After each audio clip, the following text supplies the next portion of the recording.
Right, while I'm waiting for the paint to really go off and cure a bit, what I'm going to do now is just tackle these little bits, like the controls on the Honda, just to tidy them up a bit. So what I'm going to do is basically just loosen them off, remove them from the handlebars. I'm not going to unwire them or anything like that. I'm just going to loosen them off, and then I'm going to mask around them and basically give them a clean and a little spray coat of paint. Now again, one screw loosened off okay, the top one there, you can see that one. This bottom one here, typical problem which does arise when you're dealing with old stuff, is that the actual head is rounded off. So now I've got a little situation here now I've got to get over, so I'm going to try a few little techniques. Maybe one is just to elongate one of the sides or a couple of the sides there and give it a tap with a hammer, hopefully just to release it. So that's what I'm going to try now. Now again, this is just the first technique. I'm going to try and tap it, try and do it with a hammer and a flat-headed screwdriver. Of course, what I'm coming up against now is the actual thing's loosened off, so I may have to just nip this one back up again, the top one, just so it holds itself in place. Maybe it won't rotate then.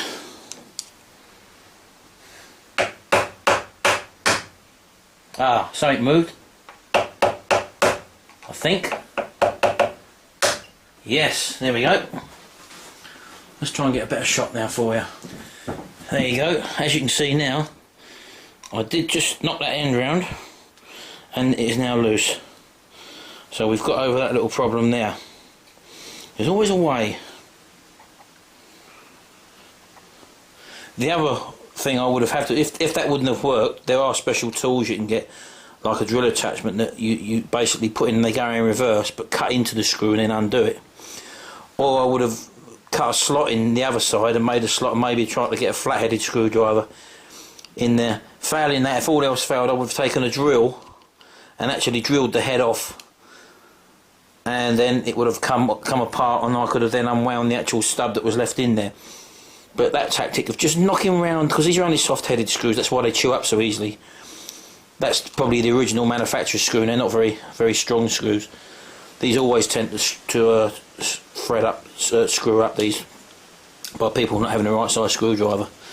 So I'll just undo the top one now as well. There's only two screws holding this on. Bearing in mind I'm not going to actually remove it totally. There we go. I'll get rid of that. I'm leaving the cables disconnected. Now all that gives me a chance to do now is just to basically just separate it, so I can actually just give it a slight rub down, a slight degrease, and then I'll just put some paper and tape around it and isolate it and just give it a quick coat of paint.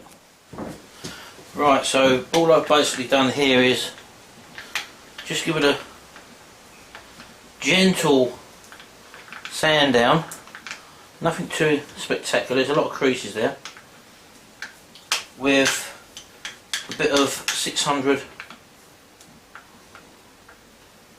or 400 paper.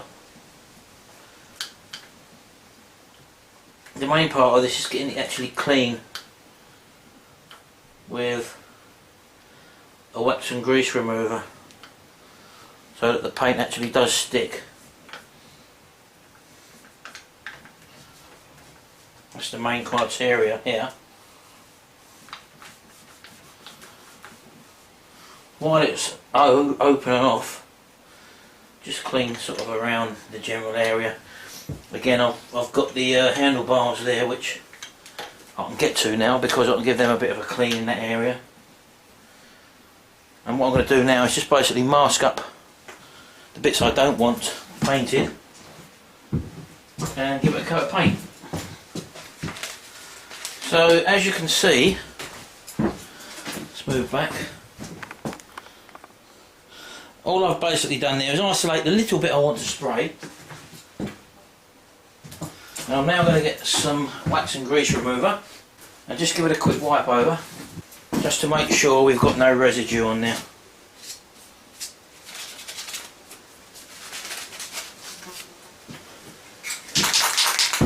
Again, even with can paints, don't forget your respirator.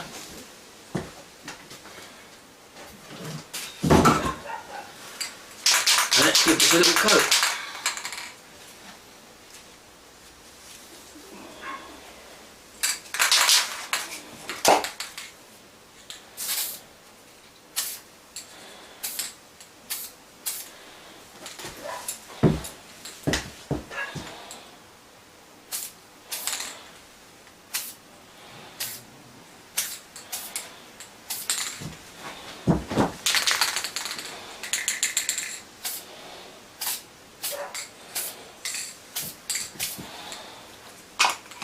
Again, only light coats. You go too heavy in a little area like that, you're going to get runs and build up in no time. So just let that flash off. I say the old infrared light is definitely a very, very handy tool, because one thing about the British weather is that you're not really blessed with good temperatures throughout the year. So if you're a do-it-yourselfer, you really want a way to create the ideal environment, and the best way to do that is to use an infrared heat source to mimic the sun and actually dry the item off quicker. Now already I can see that start to flash off, and as I say, the temptation is to just, because pressure can sprays do push out a very fast jet of paint, and if you're working on a little area, it's very easy to make that run straight away. So again, little squirts, get the first coat on first of all. We're not going to need too much paint on this, but the important thing is to let it flash off. The actual paint I'm using for this is a PJ1 coating. It's called Fast Black. It's what they call a special black finish, and as you can see, it's a gloss black porcelain hard epoxy paint.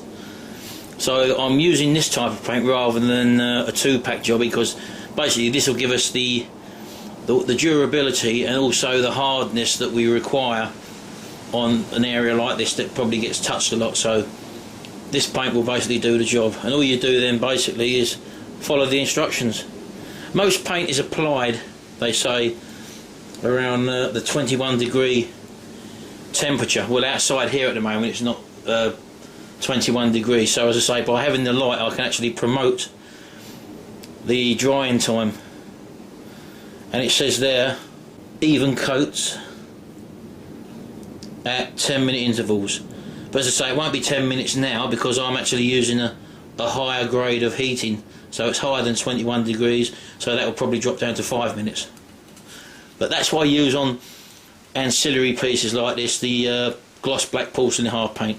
You can buy this on eBay or in most shops basically what deal with paint coverings. PJ1 is quite a well-known make. They do other types of specialist paint as well for engine casings and enamels and stuff like that. It's always handy to have a few cans of different types of paint around for different finishes, and that's what I've actually got just for these little jobs. Right, that's probably been about 5 minutes now, so I'm going to turn the light off and I'm going to come in and give it a second coat.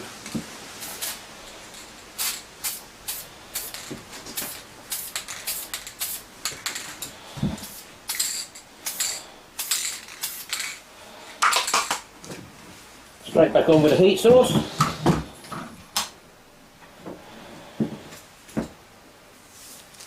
And let that second coat flash off. Right, I've had a little look now, it's been about another 5 minutes. I'm not really going to start touching the piece, but I think 2 coats is basically well enough. It's got good coverage on there, and I'm happy with the finish. So let's just try and get rid of some of this and see what it looks like.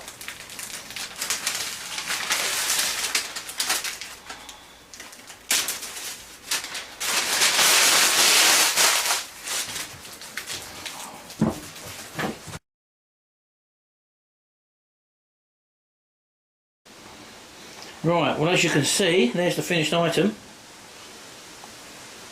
Not perfect by any means, but it's a lot better than what it was. Now all I'm going to do now, when that paint actually hardens off, I'll just get a piece of white paint, put it on my finger,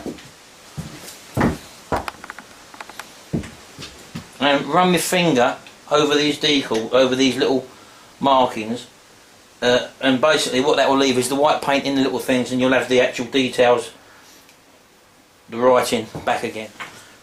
Right, I've just put the clocks back together, and I'm just going to reinstall them. There's only 2 bolts, so it's not a complicated affair. Let's get started. Just get a 10mm socket.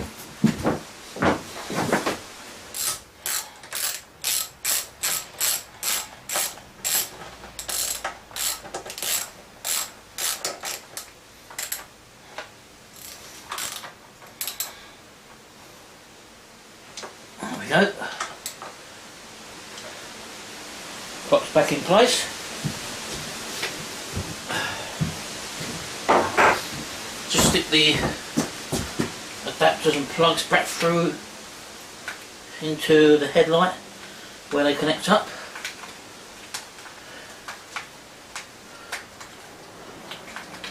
And again, I've marked the connectors on the inside so I know exactly where they go. And as you can probably see now, let's get the camera off the tripod.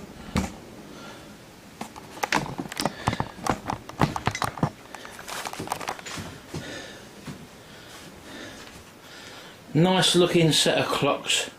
Pretty nice and tidy this area now. I will polish the glass up a bit, it's a bit dusty at the moment. But as you can see, that has actually improved the look of the front of the bike to where it's nice and tidy now.